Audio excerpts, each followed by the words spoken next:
retour pour la deuxième partie du Tube. Comme promis, nous voici dans un lieu chargé d'histoire, le musée le plus célèbre du monde, le Louvre, un lieu parfait pour accueillir notre invité, un homme qui symbolise l'histoire dans les médias et qui a été chargé par le président de la République d'une mission pour la sauvegarde des monuments en péril français.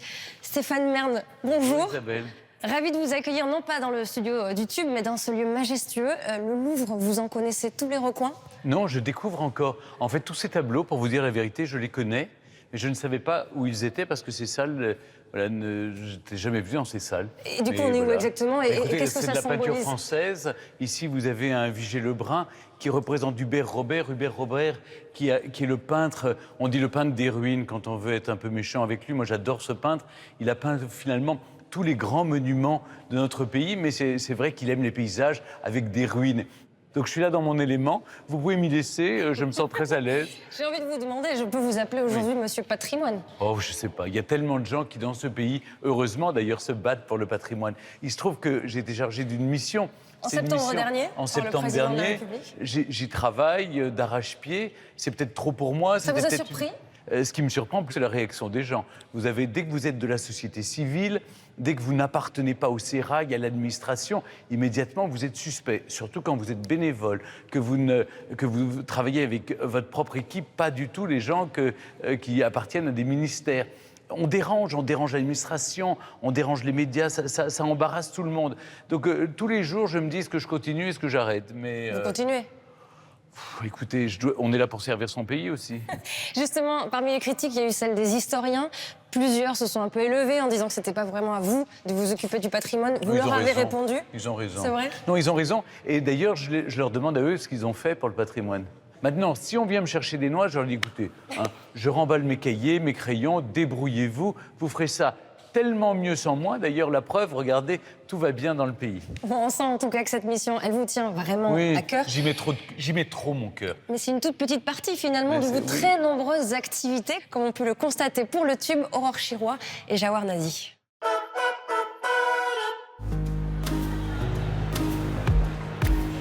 Il y a quelques jours, au Carrousel du Louvre, le Tube a rendez-vous avec l'un des animateurs préférés des Français, Stéphane Bern. Ce jour-là, il est l'invité du Salon international du patrimoine culturel. Amateur de belles pierres, c'est un habitué des lieux.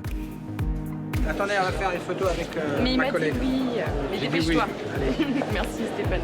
Selfie, autographe, Stéphane Bern ne refuse aucune sollicitation. Mais aujourd'hui, c'est pour sa nouvelle fonction qu'on s'adresse à lui. On sait qu'on peut compter sur vous pour que ce monument revive. Ça fait plusieurs années qu'il est fermé. C'est la pire des choses. En septembre dernier, il a été désigné Monsieur Patrimoine par le chef de l'État. Sa mission, sauver les monuments en péril. Le dossier n'est pas excellent. Oui, voilà, c'est ça. Il est compliqué. C'est une néogothique du 19e. On a des églises du 12e qui s'effondrent. Impossible pour Stéphane Bern de faire un pas sans qu'on lui remette un CV. Bien sûr. Alors voilà, je recrute des jeunes pour défendre le patrimoine. Une invitation. Est-ce que vous avez sollicité pour présider notre course de chevaux qui est la première de France? Ou un dossier. Oui, je vous donne juste ça des stands C17. C17. S'occupe de la transmission du patrimoine aux jeunes générations. Ah ben c'est bien, ça voilà. Vous allez repartir avec combien de dossiers en plus là? Je sais pas, j'ai pas vu le sac, mais je crois le sac est chargé déjà. C'est vrai, oui, il est chargé. Il commence à être chargé. Son emploi du temps aussi commence à être chargé. Livres, émissions télé, radio. Stéphane Bern multiplie les casquettes. Mais qu'est-ce qui fait courir ce stakhanoviste du PAF? Bonjour. Lundi matin, nous retrouvons Stéphane Bern à RTL. Vos points sur l'actualité, mais c'est l'heure de retrouver notre invité, Daniel Auteuil. Depuis 6 ans, il anime À la bonne heure, une émission quotidienne diffusée en direct et en public. Vous faites ce qu'on appelle un cours magistral. Ça fait 17 ans que j'anime au quotidien une émission de radio. Je n'ai jamais manqué pour cause de maladie. Donc il faut croire que c'est aussi un dopant extraordinaire qui me maintient en forme. Une présence très forte sur les ondes, mais aussi à la télévision. Sa première apparition remonte à 1985. Il a alors 22 ans. Monsieur Stéphane Bern, vous êtes le Et c'est en tant président que de monarchiste qu'il intervient sur FR3. Et à ce titre, Alors je crois que monarchie et démocratie vont ensemble, et en tant que jeune, je suis sensible aux problèmes de la démocratie, de la liberté, de la justice sociale. Et je crois que c'est une idée moderne et qui commence à faire son chemin en France. Depuis 2006, c'est une figure du service public. Il y a l'histoire, bien sûr, son domaine de prédilection, mais également le divertissement comme code promo qu'il présente depuis la rentrée, toujours sur France 2. Bonjour à tous. Ravi de vous retrouver sur le plateau de Code Promo. Être aussi à l'aise avec Christine Bravo que Marie-Antoinette, s'agirait-il du secret de Stéphane Bern? Réponse de Marc-Olivier Fogiel, son collègue et ami à RTL. Il ne triche pas, il est vrai. Et donc, s'il est encore là aujourd'hui, c'est qu'il n'y a aucune duplicité. Et que ce qu'il propose aux téléspectateurs depuis toujours, c'est lui sans aucune triche. Ce jour-là, Stéphane Bern a rendez-vous au Plaza Athénée pour l'un des rares déjeuners qu'il s'accorde. Mais ne vous y trompez pas, il s'agit d'une réunion de travail de l'Académie Grévin. C'est le temple de la célébrité. Il faut que ce soit des talents qui sont reconnus et qui ont une certaine ancrage dans le temps. Et d'autre part, des personnalités qui sont irréprochables, qui représentent... Depuis 3 ans, il est le président de l'Académie Grévin. Une casquette de plus à son actif. Je ne dis jamais non à aucune sollicitation, vous l'avez compris, vous voyez? C'est le problème dans ma vie. Pour son ami Nikos Aliagas, il y a une autre explication, plus profonde. La boulimie vient du fait que tu réalises à un moment que la vie est courte. Donc tu n'y vas pas justement pour te remplir les poches ou te remplir autre chose. C'est le cas de Stéphane, qui court pas derrière la bourse, mais qui court derrière le jeu et le plaisir de faire. Retour au carrousel du Louvre avec Stéphane Bern dans ses habits de Monsieur Patrimoine. Devenir chargé de mission pour le chef de l'État, n'est-ce pas le défi de trop? Nos ancêtres nous ont légué un trésor. Réponse de l'intéressé. Les émissions de télé, les émissions de radio, les livres, il n'en restera rien. Faut être honnête, dans 100 ans, il n'en restera rien. Mais si vous sauvez un monument, et peut-être d'autres monuments, ça restera. Y parviendra-t-il? Stéphane Bern s'est donné 6 mois pour apporter sa pierre à l'édifice.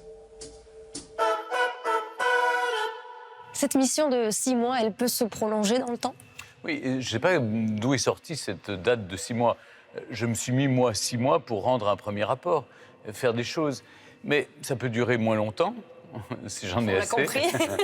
Ça peut durer plus longtemps, mais je crois que j'ai déjà réussi une ou deux choses. D'abord, faire en sorte que le patrimoine, l'idée du patrimoine revienne dans le débat. C'est déjà un bon point. Et puis peut-être l'autre chose, c'est l'autopatrimoine. Voilà, c'est une idée que j'avais soumise au chef de l'État et maintenant ça va entrer dans sa phase active. Je travaille déjà avec la Française des Jeux pour voir de quelle manière on va lancer ce tirage supplémentaire pour le patrimoine. Ça ne prend rien, personne, ça rajoute. L'idée, c'est de défendre dans la première année une centaine de monuments, dont 14 très emblématiques, un par région administrative et un dans l'outre-mer. Justement, on parle de financement. Mêler la télé et pourquoi pas France 2 à cette mission, c'est envisageable? C'est ce qui vient de se décider, absolument. C'est vrai? Il y aura un soutien de France Télévisions sous forme d'un programme court, qui sera ou avant ou après le journal de 20h. En tout cas, Delphine Ernotte est bien décidée à soutenir mes efforts pour cette mission. Stéphane Bern, vous présentez Secret d'Histoire depuis 10 ans sur France 2. Là aussi, l'émission en est à sa 11e saison, on a compté. Vous avez fait 115 émissions. Il n'y a aucune lassitude de votre part? Absolument pas. Je dois avouer que c'est mon émission préférée. C'est l'émission que j'incarne tellement, qui est tellement emblématique de ce que j'aime faire. Ça veut dire que le sujet est inépuisable? Inépuisable. Cette année, on va réussir à en proposer 10 au public. Mais c'est un choix cornélien, il y a tellement de sujets. Et vous aimez tellement cette émission, Secret d'Histoire, que vous la déclinez depuis plusieurs années aussi en livre. Le dernier numéro est sorti en librairie, justement, aux éditions Albert Michel, sur la Renaissance. Pourquoi avoir choisi cette période? Cette période, d'abord parce que je me suis rendu compte que c'est un moment clé de notre histoire où l'être humain revient au centre du débat. Là, tout d'un coup, avec tous ces artistes qui arrivent d'Italie, que Charles VIII d'abord, puis François Ier amène en France, il y a un éveil de l'intelligence française. Tout autre chose, ou presque. Où en êtes-vous de Suivez le guide, cette émission que vous avez en projet pour France 2 avec Laurent Deutsch? Eh bien justement, elle a été tournée. L'émission a été tournée. Il y a 2 nouvelles émissions, pour vous dire, qui ont été tournées pour France Télévisions. Une qui s'appelle Suivez le guide, c'est le titre provisoire, je ne sais pas s'il a été autorisé, avec Laurent Deutsch, où on se promène dans Paris et lui me montre Paris, moi je lui montre Marseille, et on se challenge tous les deux. et on fait revivre, grâce à la réalité augmentée, des monuments qui ont disparu. Et c'était une promenade à la fois divertissante et passionnante, vraiment. Et puis, une autre émission qui s'appelle La Fabuleuse Histoire, et qui là est de l'histoire fictionnée, où je me suis mise en scène avec deux complices qui sont, en l'occurrence, presque mes victimes, parce qu'ils vont devoir subir mes épreuves. Et on raconte, par exemple, dans la première émission, l'histoire du restaurant du Moyen-Âge jusqu'à nos jours. Et on est toujours habillé dans la période que l'on décrit. Donc, vous me verrez en gueux du Moyen-Âge. Puis, ça s'améliore un peu au 18e. J'ai vaguement un costume de marquis poudré. Et puis, enfin, en homme du 19e siècle, et puis en type du 20e siècle, qui a très envie d'aller en goguette sur les bords de la Marne.